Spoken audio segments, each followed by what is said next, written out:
What's going on, Orange Nation? This is Neil Adler with another episode of Syracuse Central on the Fan Arch Network. Happy Thursday. Getting close to the weekend. Hope everyone has some fun things coming up this weekend. I'm going to see my son. Can't wait. And I'll be watching the SMU Syracuse game in Dallas for sure. Hopefully Syracuse hangs in there. I'll talk about that in the next segment. But wanted to talk about an article that I read this week. And if you follow Syracuse sports and read, a lot of the local media members, you probably saw it too. And I don't even need to mention who it is because it's someone I actually really respect. And it's not about calling this person out. It's just it brought up a larger point that I wanted to talk about. The article started with, let me read it right. With 7 regular season games remaining, the Syracuse football team probably won't play another meaningful game this season.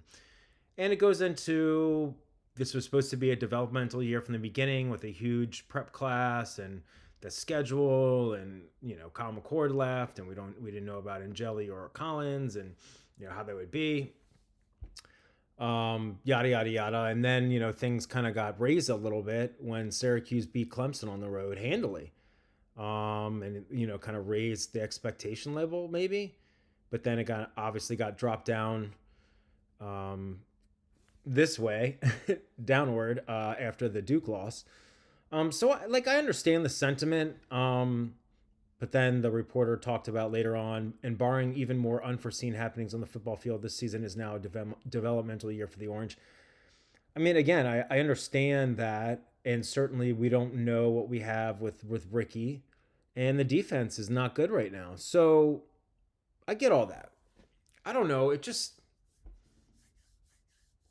when I read that, it's like, are we giving up on the season? Or are we saying, okay, well, maybe Ricky will, grow into the starting role and they'll get to 6-6 and that'll be fine. I mean, I get that. I do. And I'm not saying Syracuse is going to be 8-4, 9-3 or anything like that, but I don't know. I felt like it was like this blanket statement after a bad loss.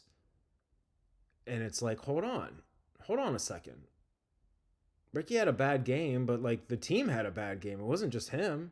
So let's see. Maybe he looks good against SMU on the road. Maybe not. Maybe the defense stinks. Maybe not. They're 3-2, 1-1 in the ACC. They have a win over a bad Clemson team, but it was on the road in Death Valley. And if Clemson turns their season around and ends up 8-4, 9-3, and gets to a good bowl, that loss or that win looks better for Syracuse. So I don't know. I don't look at it as a developmental year yet. And I also don't think that they're not, did I get this right? Not playing any more meaningful games. Again, the reporter who wrote this is someone I greatly respect. And it's not about calling someone out. I disagree. They go to SMU.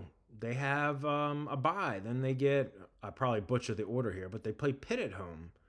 They got North Carolina at home, BC at home. They go to Miami. They go to Georgia Tech. They go to Notre Dame. Yeah, it's a tough schedule. But weird things happen, man. Wake Forest should have beat Georgia Tech last week.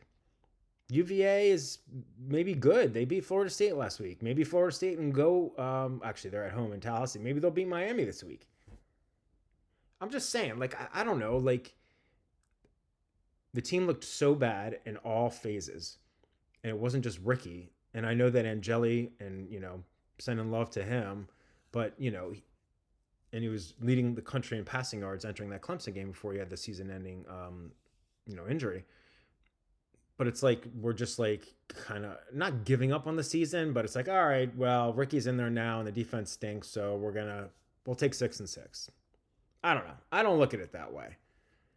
And they might struggle. Maybe they won't even get to 6-6. Maybe Ricky will struggle. All I gotta say is, Kyle McCord, who was more of obviously a much more proven commodity in his lone season last year at Syracuse after transferring from Ohio State versus Angeli and Collins, but he had a really bad game against Pitt. 5 picks, 3 returned for touchdowns. They got blown out by a Pitt team that ended up, I think, 7-6, and then they won 5 of their last 6. Syracuse did. I'm not saying Syracuse is going to do that, but I don't know. Just as people would like to say to me, my son's mom, she'd like to say to me, slow your roll. just about whatever, getting too hyped up back in the day. So I'm saying we should like slow our roll. Let's see what goes on at SMU, you know? All right, speaking of SMU. So when I looked, the latest I looked on later on Wednesday, so it might have changed a little bit, but whatever. So the spread, at least at FanDuel, and again, it could fluctuate from gambling site or odds maker site to odds maker site, and from day to day or whatever. But it was like 17 and a half. Syracuse is a dog. 17 and a half. Good Lord. 17 and a half. I'm trying to remember now what Syracuse, I should have looked this up. Sorry. What Syracuse was underdog wise at Clemson and against Tennessee in the season opener in Atlanta. They were probably 2 touchdowns plus, if I remember correctly. I don't know though. 17 and a half? I'm not a betting dude. Like, whatever, I get it. But SMU's 2-2. They haven't looked great. They have a good passing attack. Their defense is not good at all. I get it. It's home. Syracuse got blown out last week. They got to travel to Dallas. Ricky didn't look good. The team didn't look good, but 17 and a half? Good Lord. Whew. But hey, listen. I was like griping last week a little bit on this show or probably elsewhere about Duke being, I think they were like, it was either 6.5 and then it was 5.5, and like up till game time, like getting closer on last Saturday, it was like 4.5. Favorite against Syracuse at the Dome, and Syracuse had just come off a win over Clemson, but granted, you know, the Angeli injury, so you know, who knows with this odds maker stuff. You know, Syracuse's depth chart came out a couple days ago. I didn't see anything overly crazy. You know, some of the guys in the secondary were like, you know, those injury reports were like questionable or probable, but none of them were out, you know. So I mean, I didn't see anything on there that led me to believe. We'll see about the injury report on tonight.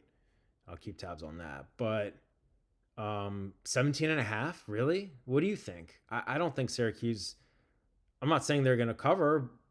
Well, I think they are going to cover. I think Ricky's going to do better. Hopefully Jonte Cook won't have 2 fumbles. You know, no silly penalties. Score some touchdowns would be nice. Yeah. I don't know. Or it just could be like a downhill or downward spiral. You know, if Ricky struggles and the team just, the defense, you know, SMU can throw the ball. And Syracuse is just giving up a lot of yards, total yards, but also passing yards.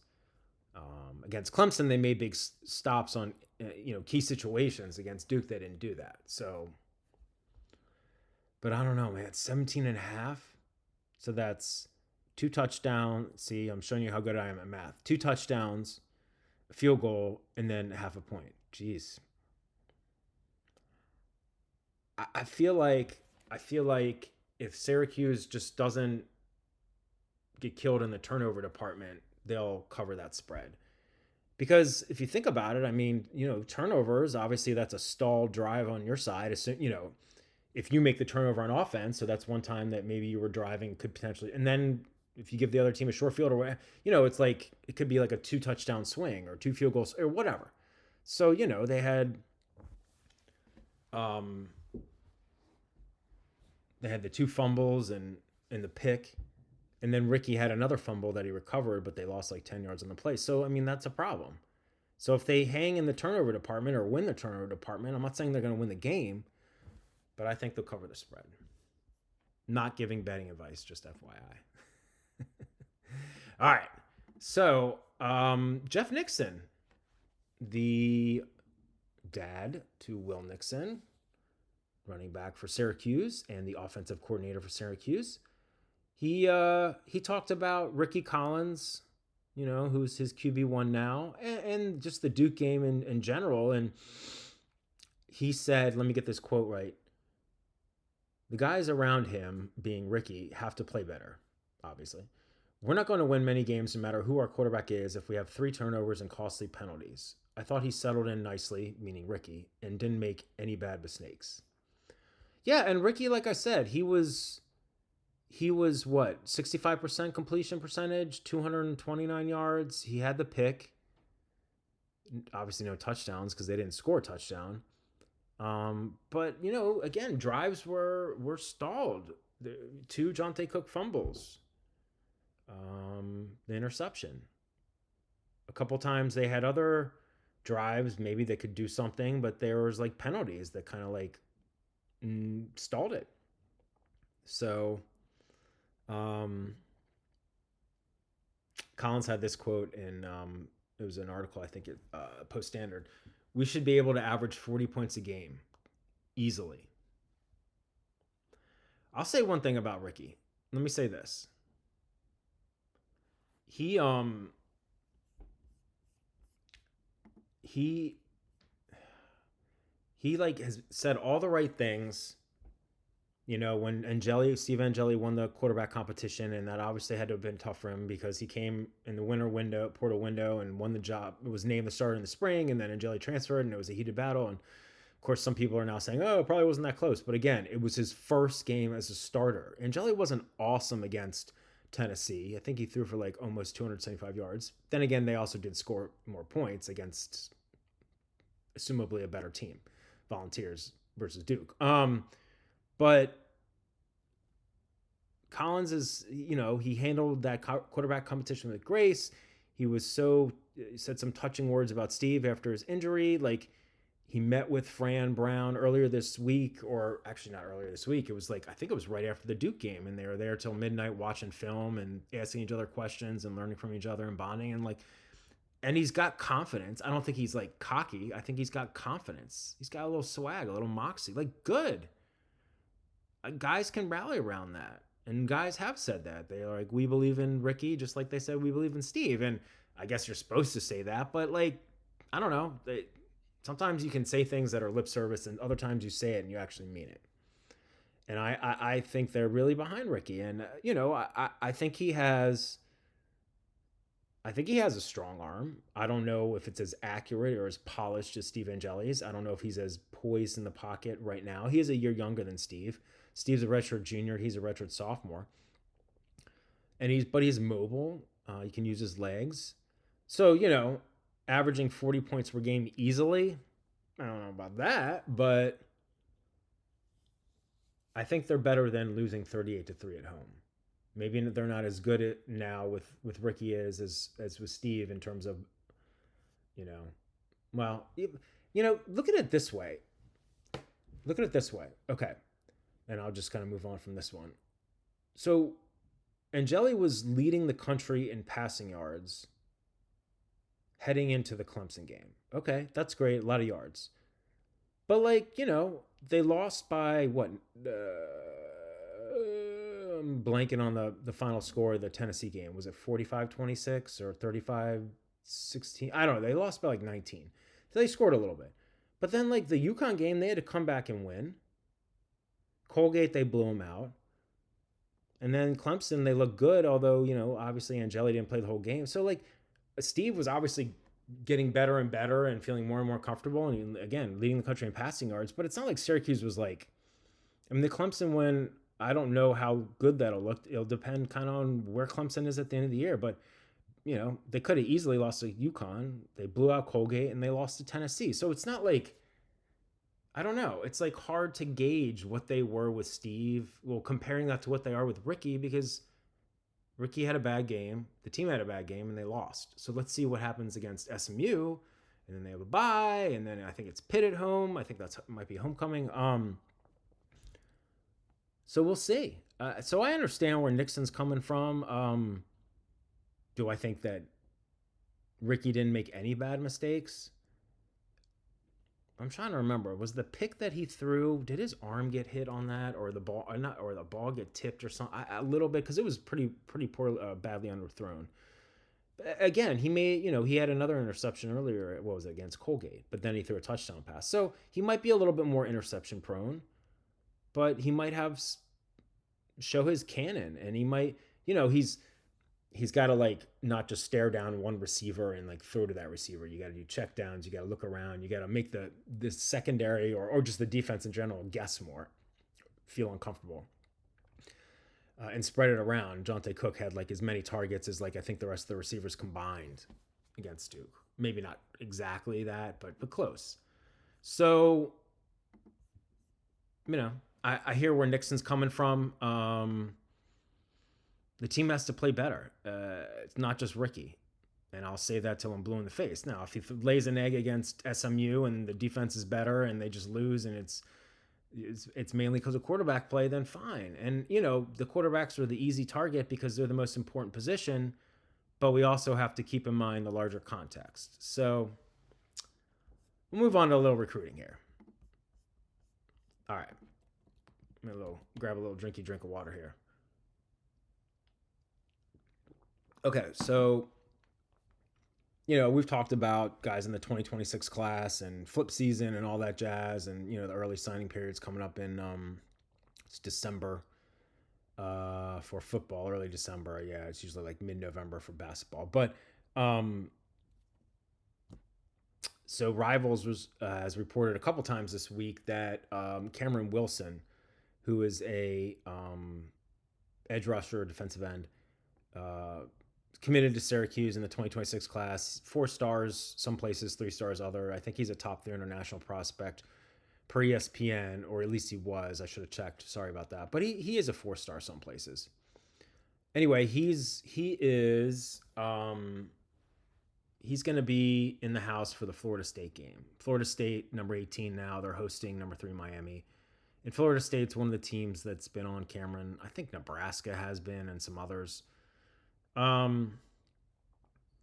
As far as I can tell, analysts have been saying that he's been solid with Syracuse. He's been visited multiple times, but he plays at Miami Southridge High School. He's from Miami. So Florida State's an in-state program. It's closer to home. It's warm weather. So that might be intriguing. Maybe not.